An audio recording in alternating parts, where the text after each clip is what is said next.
I just started seeing a lot of content around entrepreneurship through acquisition and started like seeing things on LinkedIn. I started following some more people. It was just it just happened. And then I was like, this is interesting. I'm going to research this. For some reason, I feel like some people like see this and are like, oh my God, I would never do that. That seems wild and crazy. Yeah, And I yeah, was like, wait, can I do this? Like, yeah.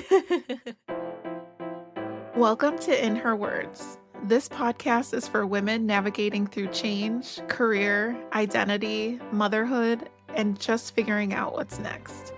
I'm Roberta Dombrowski, host of In Her Words and founder of Learn Mindfully. Each episode, I sit down with women who are asking big questions, navigating transitions, and trying to make sense of life as it shifts. You don't have to have it all figured out.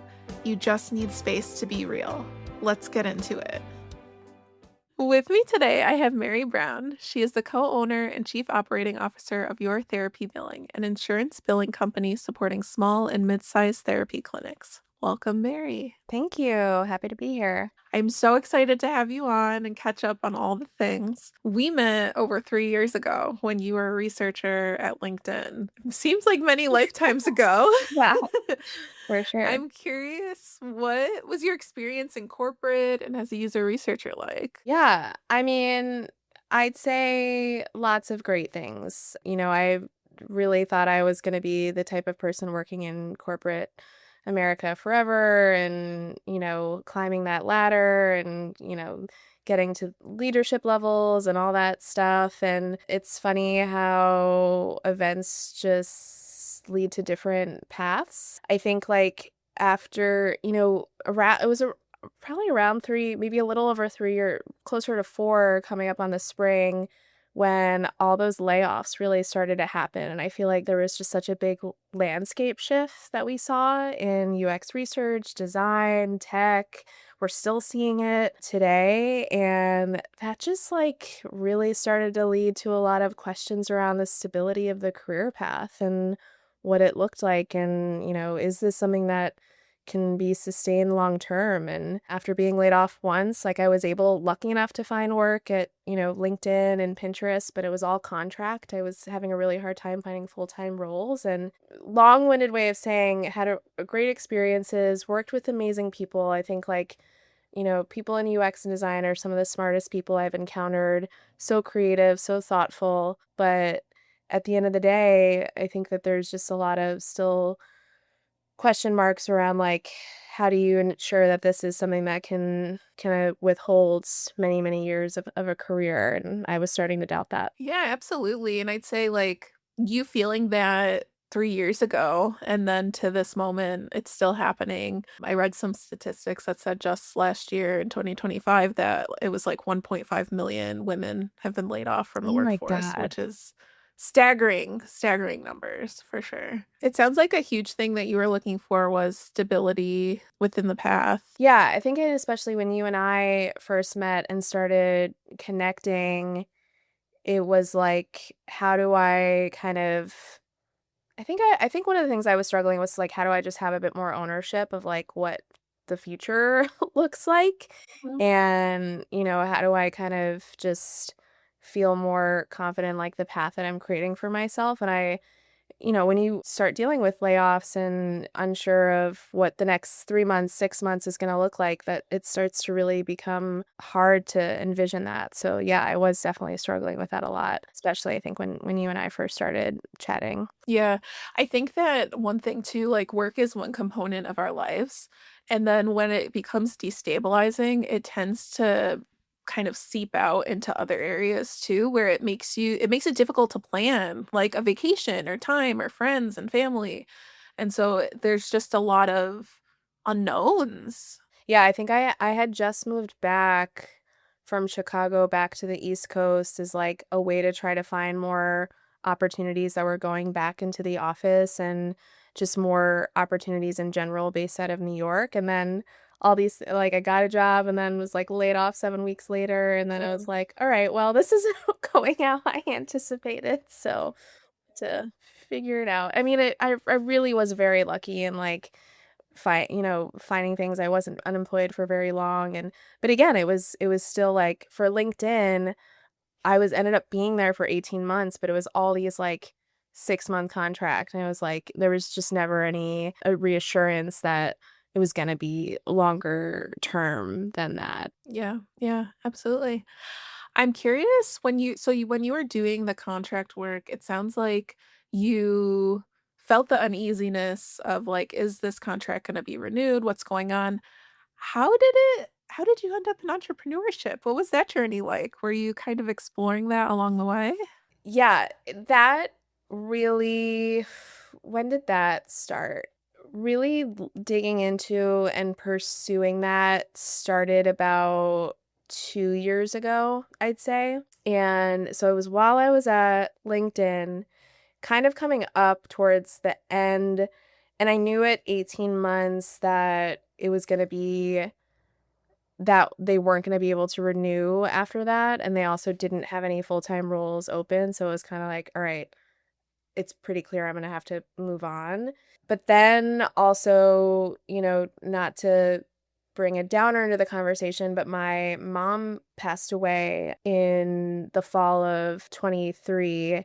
And that just also led to like a lot of what am I doing with my life and am I doing things that fulfill me? And, she unfortunately didn't really get to enjoy her retirement. And that has like stayed with me a lot and continues to stay with me of like doing things now to enjoy them now and not have to wait for this big like moment of retirement in order to like kind of start like enjoying. Not that she didn't, have joyful moments or do things that she wanted to do. But all of that just, that was happening at the same time of going through that, knowing I was needing to find a different path at LinkedIn. And then I just started seeing a lot of content around entrepreneurship through acquisition and started like seeing things on LinkedIn. I started following some more people. It was just it just happened. And then I was like, this is interesting. I'm going to research this. For some reason, I feel like some people like see this and are like, oh my God, I would never do that. That seems wild and crazy. Yeah, yeah, And I yeah. was like, wait, what? Can I do this? Like, Yeah. I started reading books. Yeah, I mean, after my contract at LinkedIn ended, I ended up taking some time off and I traveled for a few months. And after going through the process of kind of wrapping everything up after my mom passed and just took some time for myself and can continue to explore like researching it. And when I got back, I found some communities for people that were trying to find like their first business. And I knew that like just having very little entrepreneurial background, I was going to need a support system to kind of help. So when I got back and I was kind of like resettling into real life, I decided I was going to find a job again, but then I was also going to start exploring this more seriously and join a community for people to kind of help them find businesses for sale and navigate that process. And so I kind of just took it a bit more seriously and was like, all right, I think this is something that I want to figure out if I'm capable and able to do it and if I can find something that will work. But it was all about, I think the draw initially was having more ownership of the decisions that I'm making and what my career looks like, what my day looks like, what I'm working on, the impact that I'm having. I think just kind of going back to the world of research, so much of what we're constantly asked for, and it makes sense, and it's so important, is like, what's the impact of the research that you're doing, and and sometimes it can be challenging to always have those answers and know that and to really ensure you're making that direct impact. And for me, I felt like entrepreneurship was going to be maybe a little bit more of like, you really do immediately see the impact Yeah. that you're doing, and that has held true. So yeah, the reasons I was kind of deeply started pursuing that was just because I think I was just trying to figure out like what are some of the things that I've been missing that I can try to fulfill in maybe Yeah. a different way. Yeah, it's so interesting because I remember our conversations when we first started working together, and you would talk about autonomy and impact, and those threads have continued to sustain into this new path that you're on as well. I am curious. It seems like you mentioned like, oh, I started to get surfaced all this content related to entrepreneurship. It's like the algorithm was listening Yeah, I and know. it dropped it for Yeah, you. really. But it seems like it started as this little like thought and then pursuing the curiosity through self-learning and connecting with the community.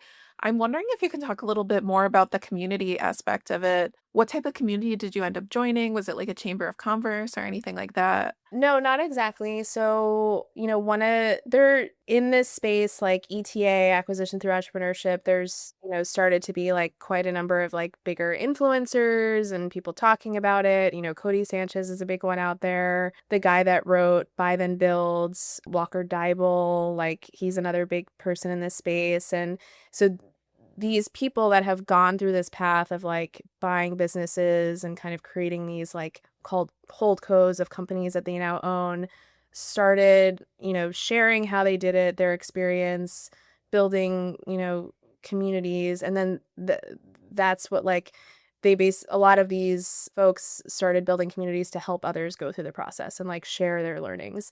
And I ended up joining a community, not one of those two folks had started, but another one that a woman, Helen Go, who was another kind of like, again, like I started seeing her content. She was starting to draft newsletters. What I found really interesting about Helen versus the others is that she would write this newsletter that evaluated businesses that were for sale and talked about like what she liked about like what was interesting about them, what she would want to dig into more. And it was very analytical. And like that really helped me start to figure out how do you understand like what's good and what's bad about a business when they're trying to sell it.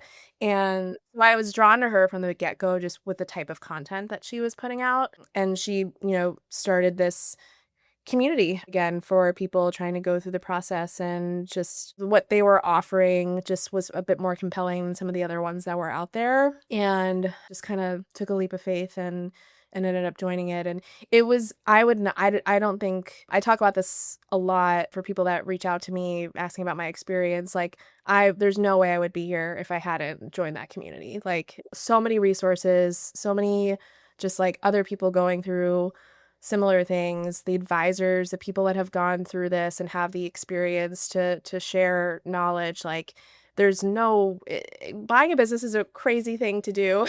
And it's still Yeah. really difficult and challenging, and there's no way I would have been able to figure it out had I not been in, a group of people that have gone through it and like talked through like don't do this or this seems like okay. Yeah, yeah, yeah. It sounds amazing. And it sounds like the community too, even when you talk about the analyzing of the businesses and what went well and didn't go well, relates to like your experience as a researcher. Like I could see that being so interesting of going and reviewing cases and stuff Yeah, like that. yeah, So, yeah, for yeah, sure. Hmm. very Yeah. cool. Hmm. So you're now COO of your therapy billing. How did this come about? How did you find this company? Why this company? Yeah. Yeah, great question. So I joined this community called SMB Deal Hunter in July of 24, so like a year and a half ago from now. And I was in the program for about 3 or 4 months. I was working full time at Pinterest while I was kind of pursuing businesses. And they have different ways. There's all these different ways you can find businesses for sale. Some are listed just like a house would be on the market. And they're listed through brokers, but then there's also always ways to kind of figure out like try to reach out to businesses that might be willing to sell but just haven't, listed their business. And so the program had various ways of helping you find both on market opportunities of businesses that were listed and then off market. So without going into like too much more detail, I ended up connecting with Matt, the owner of the company, through like an off market connection through the community that I was in. So he got an email that, I was, interested in potentially talking about buying his business. We got connected, we started talking and really kind of hit it off initially. So he had started this insurance billing company 10 years ago and had been running it. And so one of the reasons why I was interested in one of the things you learn about is when you're trying to do this path is like, don't go after the really cool, sexy, like, you know, I was gonna say insurance billing is not kind of the sexy choice. Yeah. it's not. But It's a necessary service. It's steady cash flow. You want to go after things that have steady recurring revenue. And that was like one of the first things that got hammered into me is like finding businesses. B2B is often a little bit better than B2C, recurring revenue, things that are going to like recession proof. You don't want to go after like super new technology. Like when you're trying to buy like a small business that's going to sustain over time, it's very different than like what we're used to, like trying to go and work for the hottest new tech company that has all this funding but hasn't made a single dollar and is just, it's a very different mindset in terms of, the type of companies that I was attracted to. But so, and Helen in her newsletter was always like had glowing reviews of like insurance billing companies. She'd be like, I love this company. It had, great cash flow, all these things. People always need insurance billing. And the more I got into it and talking to Matt about his company and what they focused on, so they and this happens a lot of time when you do insurance billing is you tend to focus on a specific niche, like maybe you focus on hospitals or you focus on orthopedics or specialties, and he had started with therapy practices, so speech therapists, OTs, mental health, and insurance billing is a huge pain in the butt for practices. Like it is, insurance companies make it really difficult to get paid. You have to go through all these hoops. It's a lot of administrative burden, but it's so important because it's how therapy practices stay in business. And so I knew that when I was looking for a business, I wanted to make sure that I was like very obviously solving like a clear pain point, going back to my like UX Yeah, research yeah. mindset, and that I could get behind what that pain point was, what that problem was, that I could kind of stand behind that. And then I could learn that I felt like it was something that I could learn the business, that I could wrap my head around. Like I wasn't going to go into a business that I was like, there's all these like manufacturing and types of things. I was like, I don't know about that. So just after initial conversations, I was like, I get it. This makes sense. Obviously, there's a lot of nuances of insurance billing that I didn't know about, but I was like, I understand why people would want this, how it helps. The service that we provide is a necessary and needed one, and I can get behind it. So that was like a big thing for me going in and like when I was just looking at businesses from the get go. And one of the things is kind of building that rapport with someone that you're going to buy a business from. Like Matt still is in the business and is also still a part owner. And so, we're still working together and I'm still, learning from him all the time. But like that really is important, like to kind of have that trust and knowing that you can work with this person.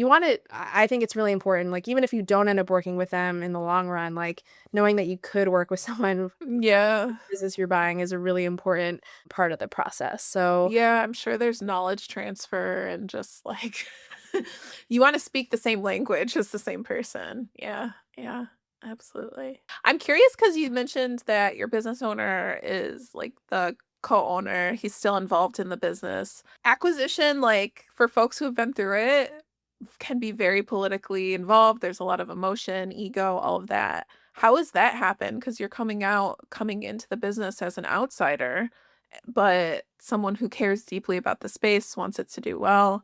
How has that transition been going?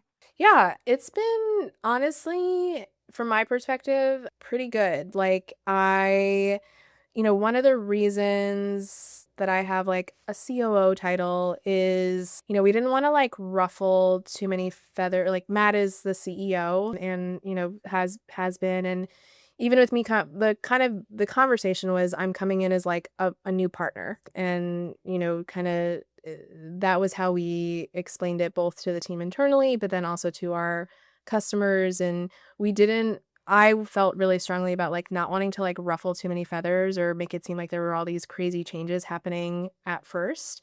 And so that was like not everyone does it, things like that. There's a lot of different ways to go about acquisitions, but I felt very strongly about like making sure people felt safe and secure and like there wasn't like a lot of change happening. So that's why we did things. And we weren't sure initially, like if Matt was going to like stay in the business post our transition period. That was something that we figured out along the way.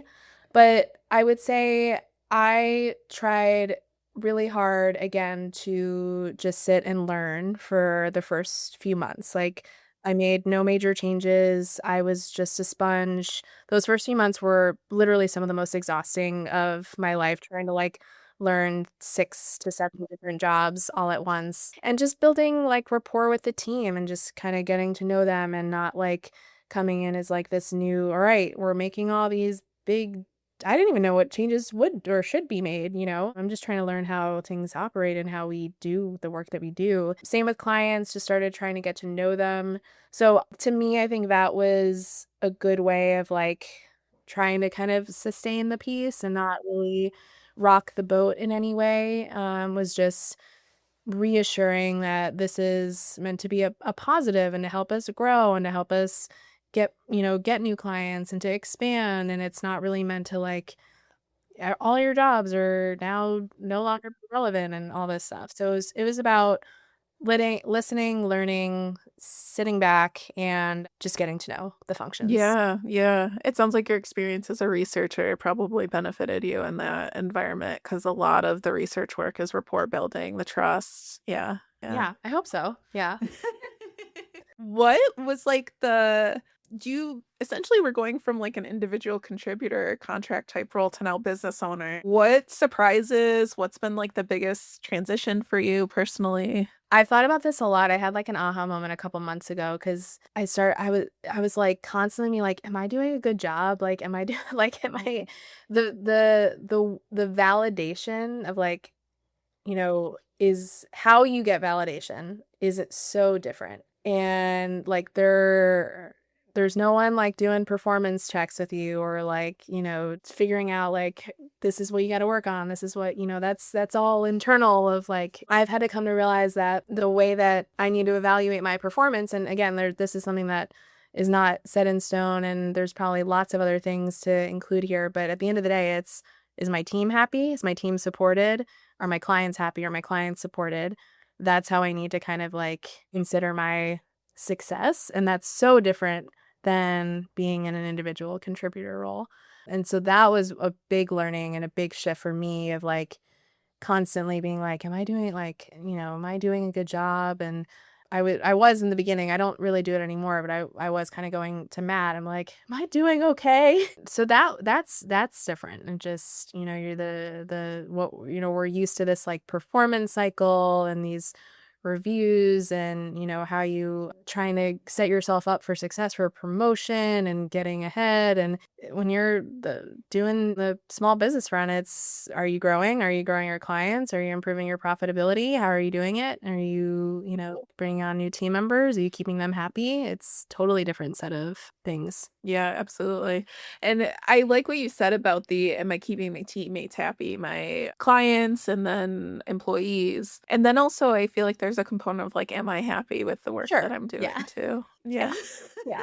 Yeah. That yeah, and that's in I mean, the first few months, it's just you're just drinking from a water hose and your fire hydrant, and, like, it is I finally feel like I'm at a place where know how things work, and, like, I'm not, like, constantly, like, overwhelmed and exhausted with just the amount of information that I'm learning. It's been, what, 9 months, I guess? And so that's been a big shift. And yeah, I mean, there's definitely things I don't love about it. And, What things? Tell us.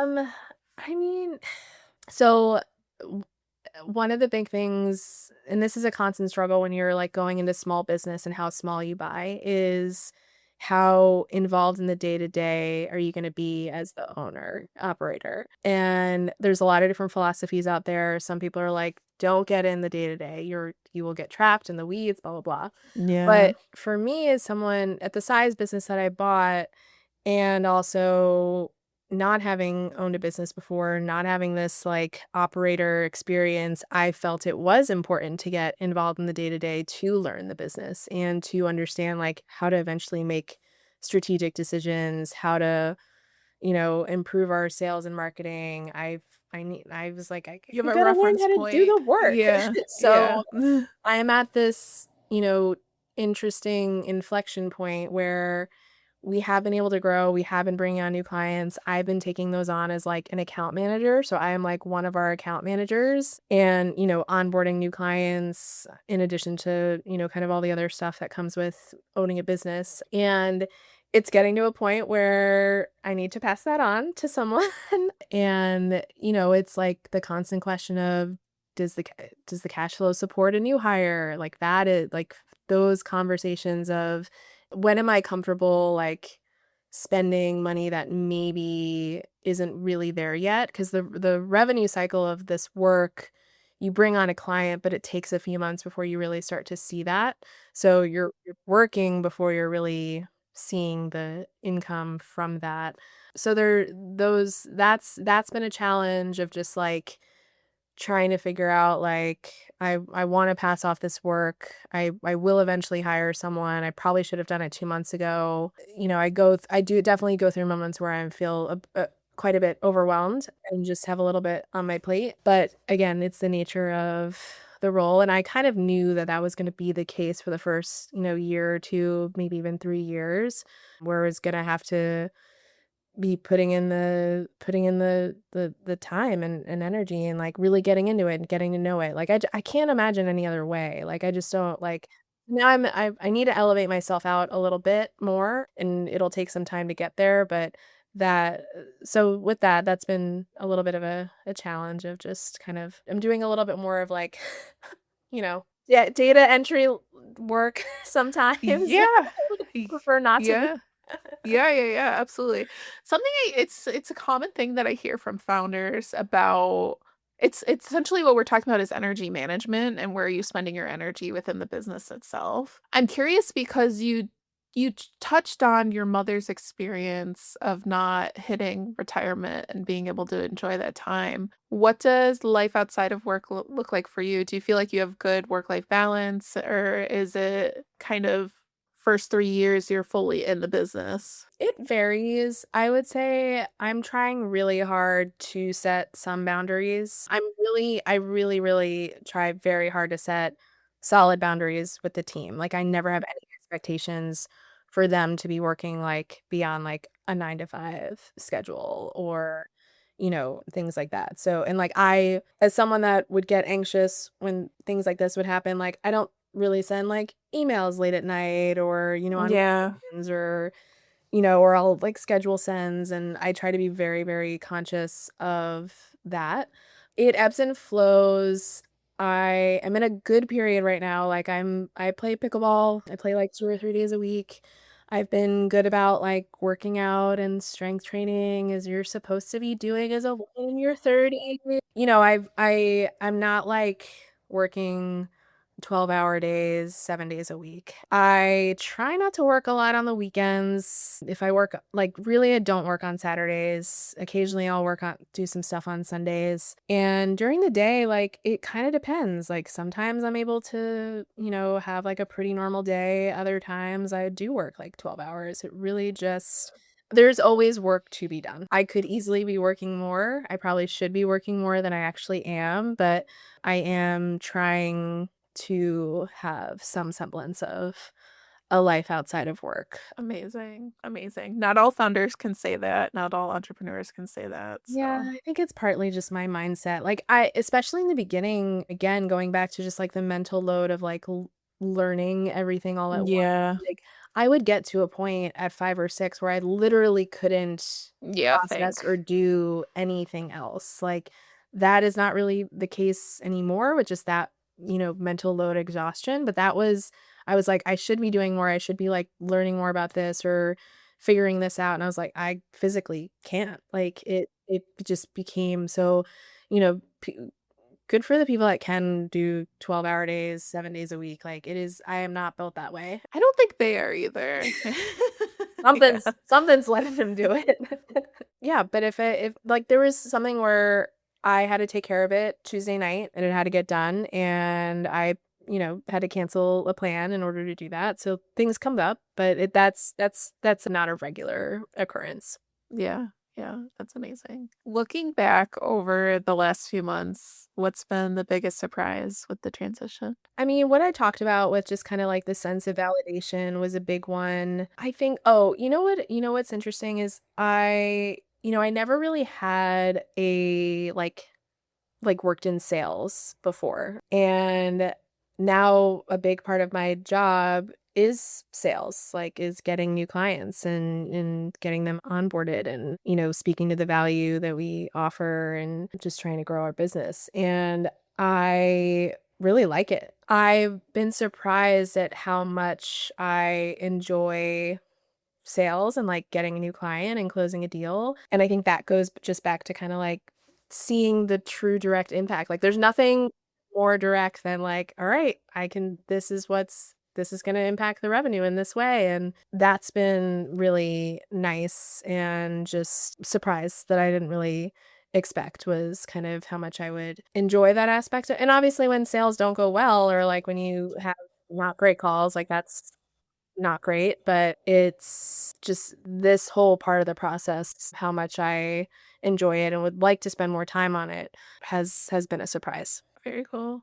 I'm curious, so from a systemic level, we all know health insurance, billing, all of that pain in the butt, even as a consumer.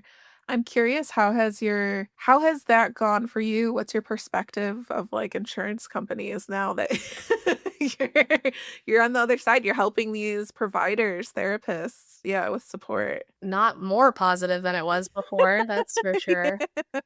Yeah, it's crazy. I mean, it is insane how hard it is to get paid for work that you do. Insurance companies make it incredibly challenging and yeah, it's like I think we see a lot of it on the consumer end of things from, just how people talk about it in social media and LinkedIn and the challenges of healthcare, but like it is also a huge struggle for providers. Like and, I think sometimes as a consumer, you're like, "Oh, that's annoying that they don't accept this insurance or blah, blah, blah." I'm like, I'm now like, there is a whole process like that you have to go through to get what's called credentialed with an insurance company in order to accept that insurance. And like, it takes months, if not longer.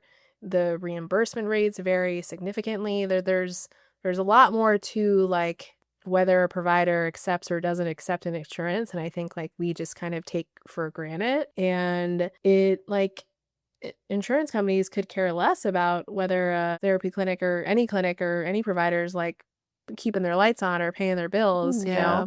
the crazy the amount of like denials that we see for that are like just complete BS. Yeah. It's pretty wild. So yeah, and like they just have all the power. Like there's really nothing like you can like do. Like you just have to keep nagging and but I think the why businesses like ours is are so important and valuable and like insurance companies are banking on like if you deny a claim that the provider's just like not going to follow up or not going to do anything about it or not know how to do anything about it. And that happens a lot. And that's where like their cash flow starts to become, a big problem. But that's where the benefit of hiring a company like ours is like we're not letting that go through and like we're doing that with like that's our job is to do that annoying like sit on the phone Yeah. like let me talk to this person, wait, let me talk to that person, wait, let me call back and verify like what they said. I mean, that's how we get paid. Like we're getting paid off like a percentage of what we collect on behalf, so it's like in our best interest to get as much as we can. But yeah, I mean, that's what insurance companies are banking on is that you're just gonna like leave it and not try to follow up on Yeah. Yeah, it's like they beat you into submission with how difficult they make it, it. Hmm. basically.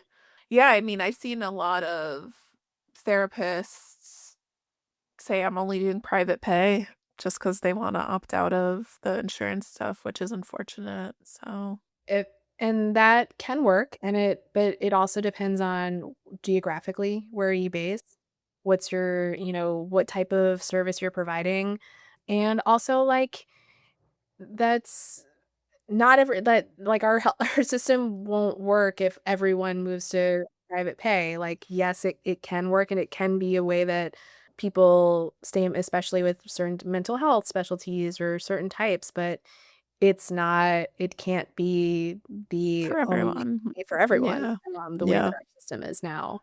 So I think trying to find a balance, and again, depending on what kind of specialty you are, like a healthy balance of both is what works best. Well, we've had a wide-ranging conversation today. I'm curious if folks want to get in touch with you, what's the best way for them to reach out? Yeah, I would say finding me on LinkedIn, Mary Brown, which is a pretty common name, but hopefully, We'll if drop the you link. do Yeah. Mary Brown, your therapy billing, you can find me. Yeah.